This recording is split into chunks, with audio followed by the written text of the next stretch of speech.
Randi's book is intended to push back against such vilification of teachers. Please join me in welcoming Randi Weingarten and Valerie Strauss. So let's talk about the title of your book, because you knew it would be provocative, right? The book manuscript was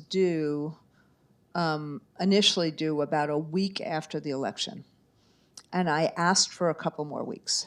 I thought about the title weeks and months beforehand.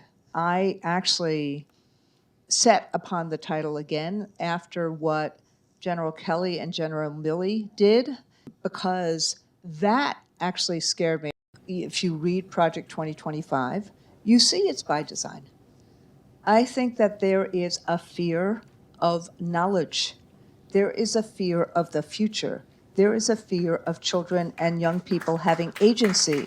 There is a fear of pluralism. So all the things, I keep saying this, we are the antidote to a lot of the darkness in America right now. You write that it's inextricably linked, democracy and education. The founding fathers were not perfect. I think that's obvious. But they did have a few good ideas. They understood, and they talked a lot about how education was a bulwark against tyranny, because education was the discernment of fact and fiction, that education was the way in which people started learning how to think, not what to think, and to actually arrive at their own conclusions without the concentration of power dictating a decision to them. The book is both a warning, but it is actually a love letter to teachers and to the efforts of what teachers do and what public education is supposed to be. And so I use Johnson and using his lived experience as a teacher as one of the motivating reasons for Title I, for the Civil Rights Acts of 1964. I love my members, and I just fell in love with people again. I just really wanted to be able to have people read a page and say, these people are great people.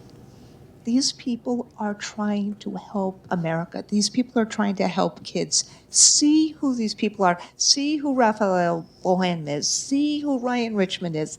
See who Lillian Keyes is. See who Jeff Trotto is. See them for who they are and what they do. I was just wondering if you had any advice for young people in the next generation of education advocates. We need to be able to actually, as a social studies teacher, teach kids how to think, not what to think. If I have kids, I don't start my classroom asking children, who did your parents vote for in the last election? I start my classroom really trying to figure out how I create a welcoming and safe environment where we teach and treat every single child as the special being that child is. That is the beauty of public schooling. And that is what I am going to fight for with every breath I have, each and every day that I can. Thank you all very, very much. Thank you.